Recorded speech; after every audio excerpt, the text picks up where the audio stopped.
afternoon, everyone. A warm welcome to IRX Residency and Citizenship Conclave Virtual Edition. It's great to have you all joining us from different countries, along with our esteemed speaker on this platform. Looking at these challenging times, we at GMN Media have put together this platform as an opportunity to educate all our esteemed investors, investment bankers, lawyers, immigration consultants about attractive citizenship and residency programs on offer. This presentation will be for 15 minutes, followed by 10 minutes of Q&A. I would request all our attendees to be on active speaker mode. During time of Q&A, all attendees are requested to click the raise your hand button on your screen and you will be allowed to ask your question. We will unmute you so that you can ask your question. Since we only have 10 minutes for Q&As, in case you don't get a chance to ask your question or your query remains unanswered, the presenter will be available to speak to you in your virtual booth at the IRX Residency and Citizenship Virtual Exhibition. We will post the link on the chat for your reference. Without further delay, I would like to introduce Ms. Charlotte Brun, Associate Business Development for Vistra, Malta. She is going to present on Malta investment migration. Over to you, Charlotte. Thank you so much, Rohan. Good morning, good afternoon to our Indian attendees. Thank you for joining today for this session about Malta investment migration. So my name is Charlotte. I am a business developer at Vistra, Malta. I joined Vistra in 2018 as a residency and citizenship officer. So I used to handle the applications for the various programs to the relevant authorities in Malta. I myself am an expat in Malta. I'm from France and I relocated to Malta in 2016. So I think it puts me in the best position to understand your requirements and your needs to relocate to such a beautiful island. So I'm going to start this presentation because I'm conscious that we have only 15 minutes presentation to go over such a broad topic. So I will introduce you to the Maltese Islands. For those of you who may not know, we will go over the various advantages that Malta has to offer as a second residency jurisdiction. Then I will detail the various programs, namely the Malta Permanent Residence Program, the Global Residence Program, which is a tax residency program, and the Malta Citizenship by Naturalization for Exceptional Services, which is the new residency program leading to citizenship. I will conclude this presentation by briefly presenting the Vistra Group. So for those of you who may not know where Malta is located, we are a small archipelago in the middle of the Mediterranean Sea, just above the north coast of Africa and under the main continent of Europe. We are composed of Malta, Gozo, and Comino, the smaller sister islands, and our capital city is Valletta.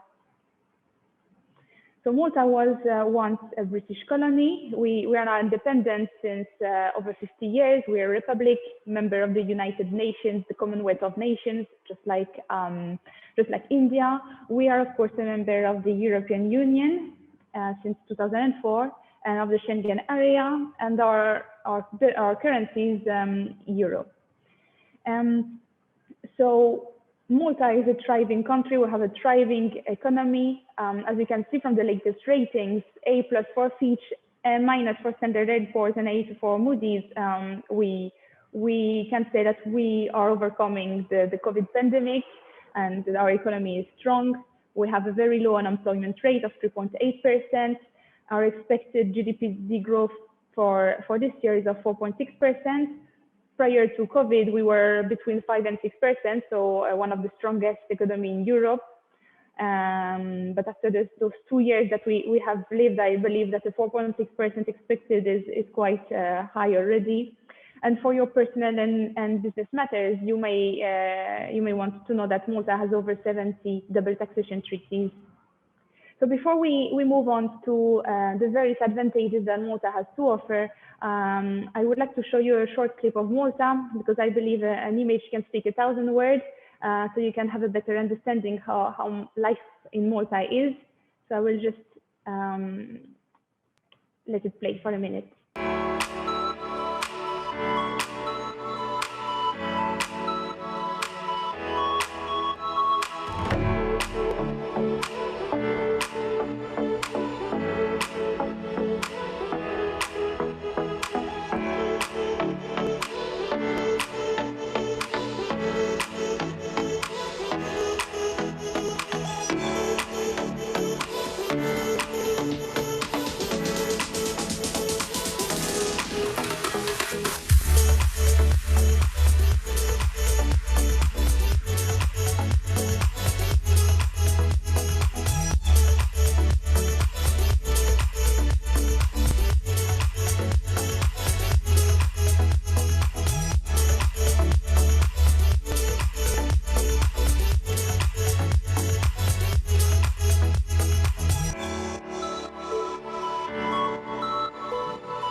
Right. So yeah, I hope that it made you want to visit Malta. Surely did for me. So Malta is much more than that. We have many advantages. So to briefly mention a few, I would say that the main advantage for the residency programs would be that one would have the right to indefinitely stay and reside in Malta. Obviously, with a Maltese residency card, you may travel visa-free within the Schengen area. So simply presenting your passport and your residency card.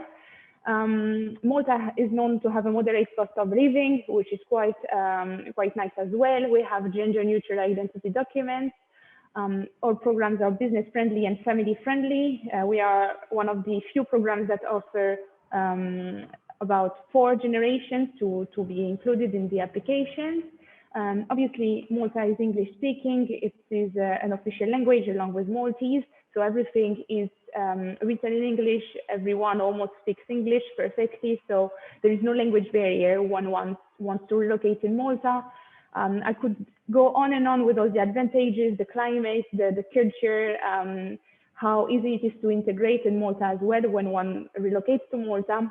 But I think one point that I would like to mention for this, and that was important for me at the time of my relocation, was the quality of healthcare, especially in times of COVID. I know that it is important for someone who relocates to Malta to know that they would have the same or better quality of healthcare than in their jurisdiction of origin. And I can say for a fact that both the public hospital and the private clinics in Malta are delivering an excellent healthcare. And obviously, more recently with COVID, we have seen a surge in medical tourism because anyone that is holder of a Malta residence card is eligible to get the COVID vaccine for free. Actually, the vaccination campaign went so well that we have the highest vaccination rate in the world, with over 80% of our population fully vaccinated. And I think that it is such a good point, and to be able to feel safe in this country. So I think that it was the main advantage to point out in this time. So without further ado, I'm gonna briefly present the Malta Permanent Residence Program. So as its name says, it is a permanent residency program which would grant the successful applicant and their dependents a Maltese residence card, which one can use to stay in Malta indefinitely or to travel within Schengen area, not for more than 3 months in every 6 months period. One will also get a certificate of residence, which has no expiry. So whether you are working in Malta and are subject to a work permit or not, your stay in Malta, your residency in Malta will be guaranteed because of the certificate of residence. There are a few conditions for this program. Obviously, to be a fit and proper person, there are extensive background checks that are conducted on the applicant. And it is important that the main applicant has a minimum capital of 500,000 euros. There's also a real estate condition. Obviously, to obtain a residency card in Malta, you would need to either lease or purchase a qualifying property on the Maltese island. There's also a financial commitment to be made. So it's simply and truly a one-time payment, a one-time contribution to the Maltese government. This contribution depends on whether the property is either leased or purchased and varies between 68 and 98,000 euros for the main applicant, the spouse, and the children. So for your information, these funds go to what we call the social fund. So it is used to contribute to the community. For example, we use these funds during COVID to sustain the businesses that were closed because of the lockdown. So this is really advantageous for the whole community. There's also a small philanthropic donation of 2,000 euros to be made, and this was the last condition for this program. The eligible dependents are as follows: so the main applicant and their direct spouse, children, parents, grandparents, and in the future, any children, spouse, and grandchildren will be able to be added to this program. So I will briefly go over the timeline to apply for this program.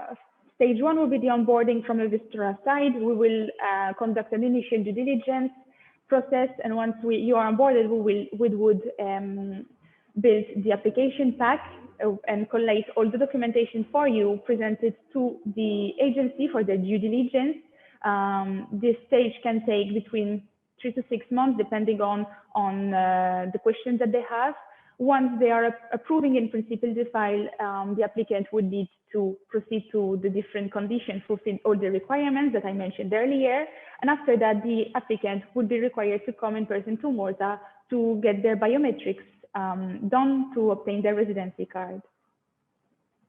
So the next program that I would like to mention is the Global Residence Program. It is a residence program, but for tax purposes.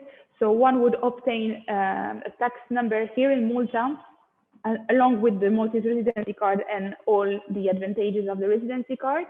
The special Malta tax status is advantageous because you would not be taxed on any foreign source income that is not remitted to Malta. There would be a flat income tax rate of 15% on any income arising outside Malta that is remitted to Malta, and any income from Malta would be taxed at a flat rate of 35%. Regardless of the amount that is remitted to Malta, you would have a minimum annual income tax payable of 15,000 euros. So for this program, to be a fit and proper person is one of the conditions. There's also a smaller financial commitment of 6,000 euros, and of course, to purchase or lease a qualifying property on the Maltese island. The eligible dependents are quite similar: spouse, minor children, adult children, parents, siblings, and household staff can also obtain a Maltese residency card. However, they would not be subject to the special Malta tax status. Timeline is a bit similar. We onboard from a Malta perspective. We prepare the file and submit it to the Commissioner for Revenue, which reviews it in about 4 months.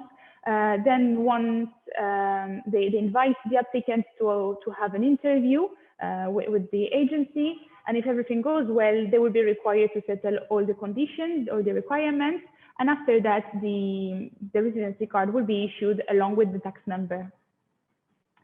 So the next program that I will mention is the Multi-Citizenship by Naturalization for Exceptional Services.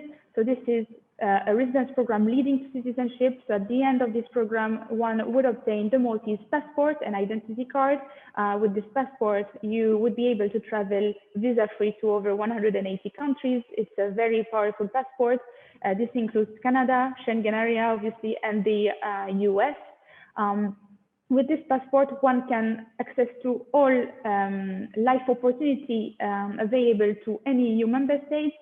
So if I take my personal case, as a French citizen, I was able to relocate to Malta simply by packing my bags and fly to Malta. I didn't need to register. I didn't need to obtain a visa or study visa or a work permit. So it's as simple as that.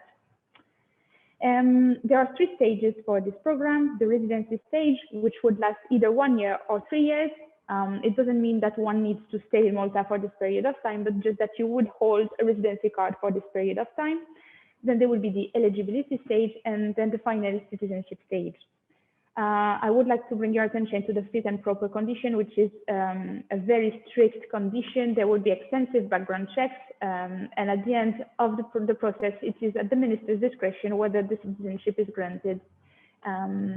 Obviously, real estate requirement is of order, purchase or lease a qualifying property in Malta. The financial contribution of either 600,000 euro or 750,000 euros would depend on whether the applicant opted for the 1 year or 3 year residency stage. And there will be a philanthropic donation of 10,000 euros as well for local NGO. The eligible dependents are as follows: spouse, children, parents, and grandparents. And the timeline is quite similar. We onboard from a Vistra perspective. We prepare the file for the residency stage, where the applicant will be required to come to Malta for the biometrics. Once they obtain the residency stage, we will work on the eligibility pack. We will have the help of an external firm to obtain due diligence assessment. Once the eligibility pack is submitted and passed the minister's decision, we would then move on to the citizenship pack, which is just like an update of the file, and will happen at the end of the residency period. And after that, the applicant will be required to come for the oath of allegiance in Malta and hopefully obtain their passport and certificate of naturalization. After that, the applicant may not need to stay in Malta. They can reside wherever they wish. So I'm conscious of time. I will just end this very brief presentation by mentioning to you our services here at Vistra Malta. So we do not only take care of residence and citizenship, but we also have a corporate team taking care of company formation, trust and foundation, accounting. We also have a department dedicated for marine and aviation.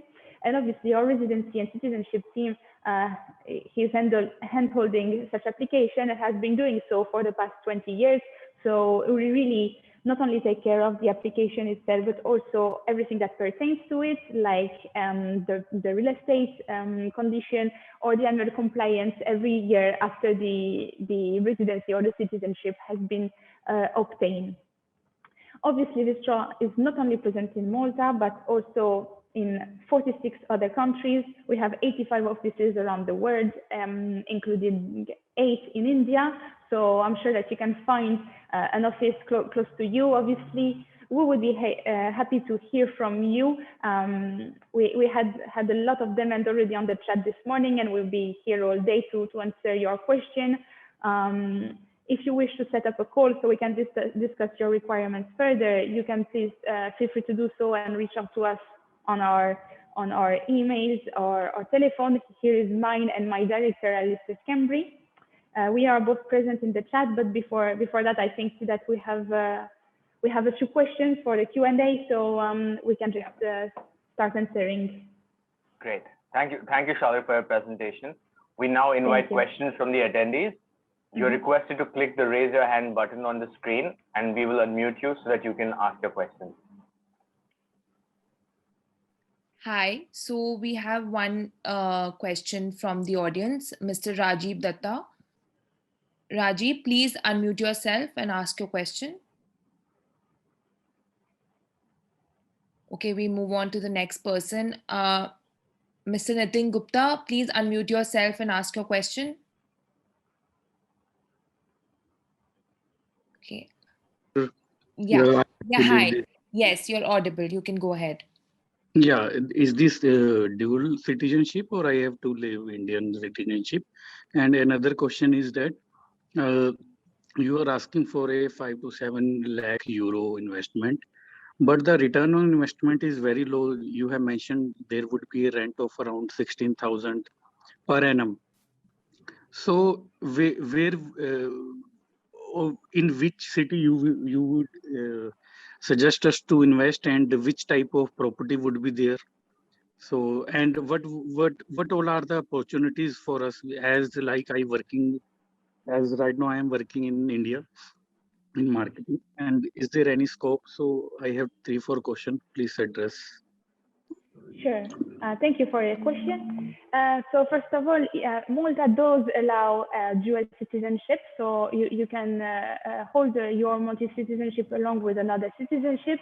However, you will need to ensure that from an Indian perspective, India allows dual citizenship. Otherwise, you may be required to give up your Indian citizenship indeed.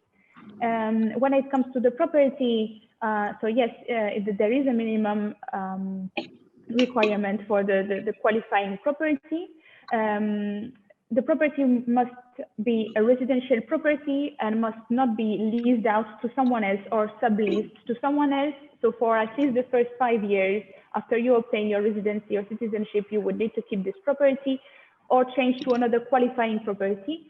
And I would suggest to invest in somewhere central in Malta if you would wish to reside in Malta and come from time to time in Malta, as it is the most enjoyable part with a lot of restaurants and shops, etc. So the life is in the center of Malta. And if you want, I can send you some links to have a look at it. And with regards to working in Malta, there is quite a lot of opportunities.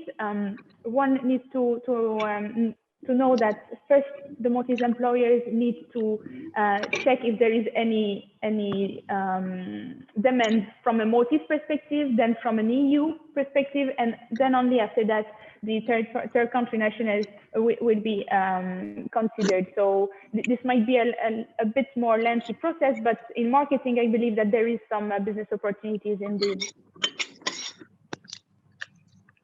Okay, thank you. We have another question from the audience. Mr. Shetty is asking, what are the advantages of the Maltese citizenship have over investing in particular Greece?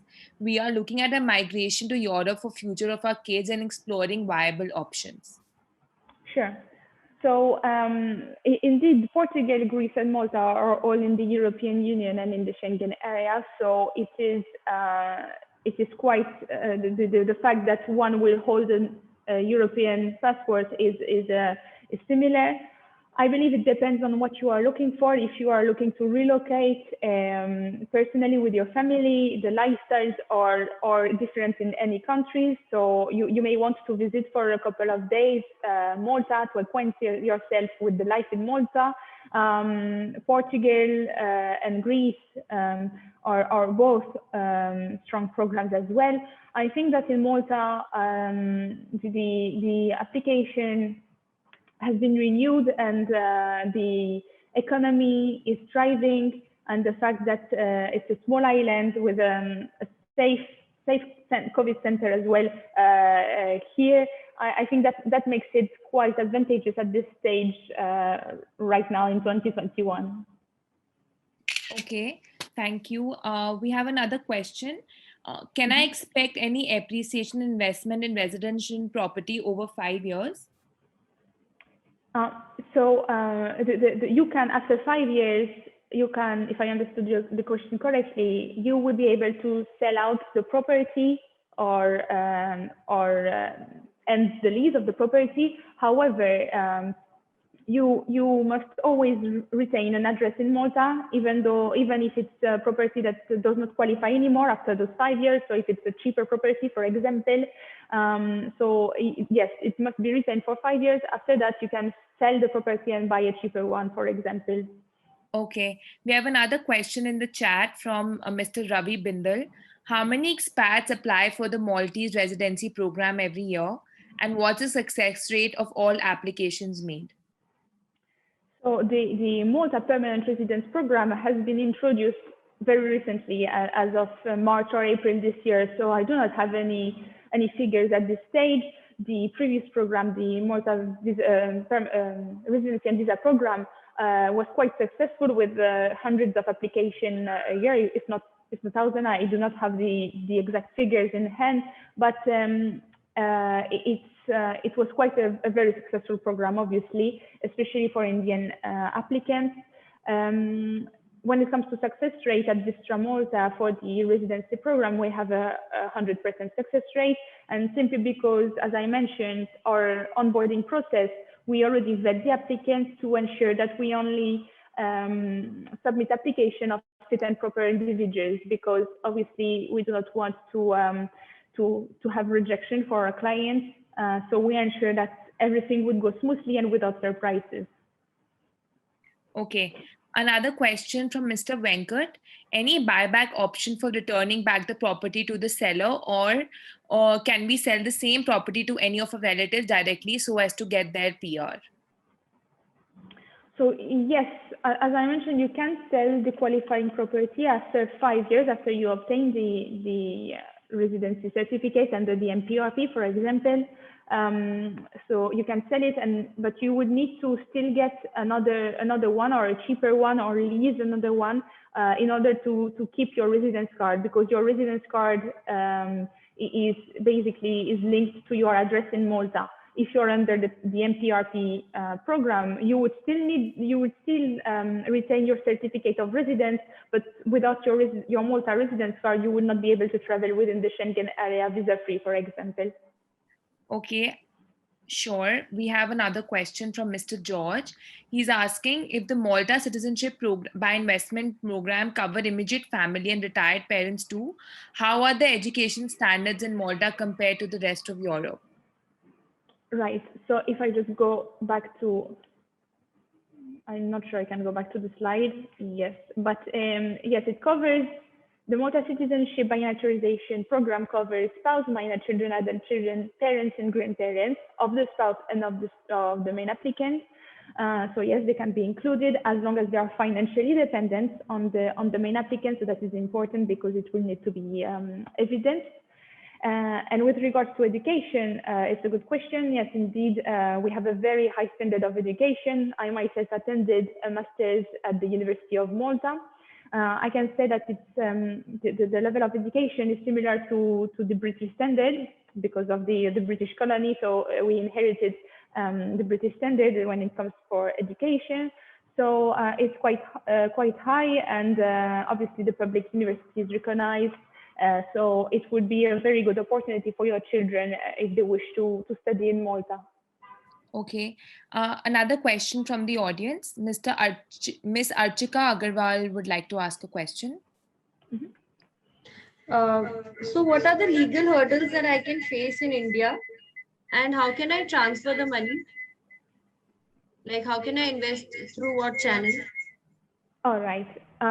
So usually, so you would be required to settle the contribution to the government through your own bank account as a main applicant.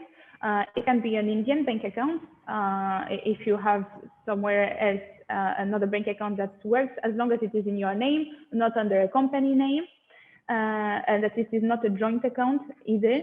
And when it comes to the real estate, I believe that any bank account will do, as long as it is your funds, obviously. So this will need to be evidenced as well with bank statements. I hope I answered your question. Yes, thanks. We have one last question from Mr. Abdul. Mr. Abdul, you can unmute yourself and ask your question. Okay, I guess we should move to the next one. Hi, ma'am. Hi, ma'am. Yeah, hi, Abdul. Yes. Hi. What are the business opportunities in Malta once I get a naturalization or something, like whatever the possible way to enter? What are the opportunities compared to India? So Procedure. in Malta, we mainly depend on tourism, first of all. As I said, we reopened to tourism this summer, so anything that pertains to hospitality, restaurants, it is a booming industry in Malta. We also have many gaming companies that hire in Malta. A lot of expats are actually working in gaming companies. They have a lot of advantages, offer a nice wages as well. Other than that, financial services are also a thriving industry in Malta. Marine industry, some space in marketing, and in everything related to medical industries as well. Very in demand in Malta. All right, ma'am. Thank you. Thank you. Thank you, Abdul. Great. Thank you. Thank you so much. Thank you, Charlotte, for your presentation. We've Thank you very posted the much. link on the chat for the IRX Residency and Citizenship virtual exhibition. The Vistra team will be available at the virtual booth to speak to you with and answer all your queries. Great. Right. Thank you, guys.